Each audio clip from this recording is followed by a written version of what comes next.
G20 summit is underway in Osaka, Japan. President Trump and Chinese leader Xi Jinping will be meeting tomorrow, which is technically at 10:30 p.m. Eastern Time tonight. Take a listen to what President Trump told reporters earlier today. We're going to have a meeting with President Xi of China tomorrow, as you probably have heard. There seems to be a rumor about that, and we are indeed, and we look forward to it. I think it'll be productive, and who knows, but I think it'll be productive. At a minimum, it will be productive. We'll see what happens and what comes out of it. Indeed, we will see what happens. This coming as Bloomberg reports President Xi hinted Trump is a bully who undermines others, although he did not mention the president by name. So joining us now to discuss is the Heritage Foundation policy analyst Riley Walters. And Riley, first up, I guess the question everyone's asking right now, what are your expectations going into the weekend to see if there's a chance we might get a deal with China? Well, it sounds like the meeting that they're going to have is going to be productive, at least. I think what we're going to see at this meeting is similar to what we saw when they met last year at the G20 in Argentina. It'll be a truce of sorts. Basically, both sides will agree that neither will levy any new tariffs, and they will restart negotiations toward a deal. But I don't expect to see that deal by the end of this weekend. The other news, too, out today is Apple is tapping a Chinese contractor to manufacture its new Mac Pro computer in China, according to the Wall Street Journal. That would shift production from here in the U.S. over there.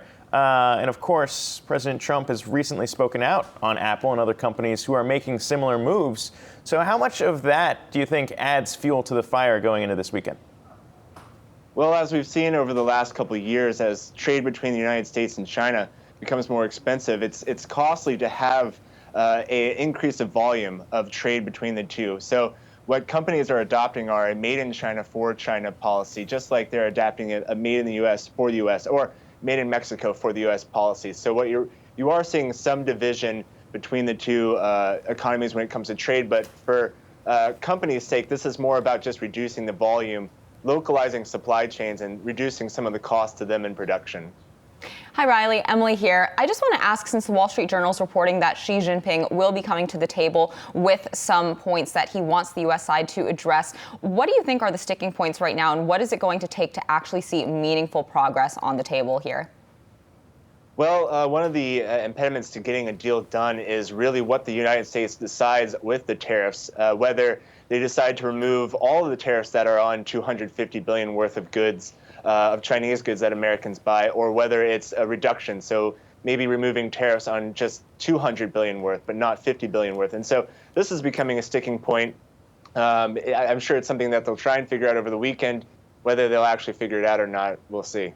Well, that was one of the sticking points. President Trump was also asked by a reporter if he had committed to changing that tariff rate you're discussing there, if he was committed to lifting or if he's already committed to keeping them in place. And he says, we'll see. So, I mean, when we're talking about that, that's one thing on the U.S. side. Obviously, President Trump has pulled that tariff lever. On the Chinese side, though, they had been pushing about lifting Huawei restrictions. President Trump has obviously used that tool. So, I mean, when you look at the table as we see it now, which one of those do you think might be more likely to be pulled when we're talking about using levers to meet in the middle? Well, obviously, they will talk about both at this meeting. For the Chinese government, Huawei and adding Huawei to the entities list was more of an offense, I think, than actually the recent increase in tariffs, given the importance that Huawei plays to the Chinese government. So they will talk about both. I don't want to necessarily combine the two issues together too much, because the United States government, they will continue to pursue its actions against Huawei on a separate course, separate from the trade deal that we could potentially have with China one day. But I think they could come to some sort of agreement on Huawei as well with trade at some point, the two presidents, I mean. All right. Riley Walters, thank you so much for breaking it down. We'll see what happens this weekend. Thank you for taking the time. Thank you. Emily, I also just want to note one thing, too, here, though. When we were talking before the show, we were talking about a new Deutsche Bank note that was looking at what might come out of this as well, whether it's a deal or not a deal. Regardless, just the way that consumer confidence in investors and companies have been kind of trying to brace for what might come out of it, Deutsche Bank was making the argument that it's much more likely to not see really that much of an impact in a positive direction, because companies have been trying to figure out how realistic any of the headlines we're getting out of China or the trade front actually are. Well, if you think about it, what really sparked this market rally at the beginning of the year were two things. So it was the Fed's pivot, and then it was the China trade optimism. So we saw really a huge pivot that happened in May when basically the trade talks broke down, and then the markets reacted immediately to that. We saw consumer confidence taking a tumble, just all these different indicators of business and consumer confidence really going by the wayside because of that. But what this Deutsche Bank note is saying is that even if we do get a deal, like an actual deal in the near term, we won't actually see those things start to recover for some time because now there is just so much uncertainty that these will even last. Yeah, it's hard to really undo that uncertainty when you've had such a long period, extended period, of people trying to figure out what the truth is. Even if a positive headline comes out, it'll be, as this note points out, quite a bit of time before you start to see an uptick. Of course, investors are hoping for that uptick.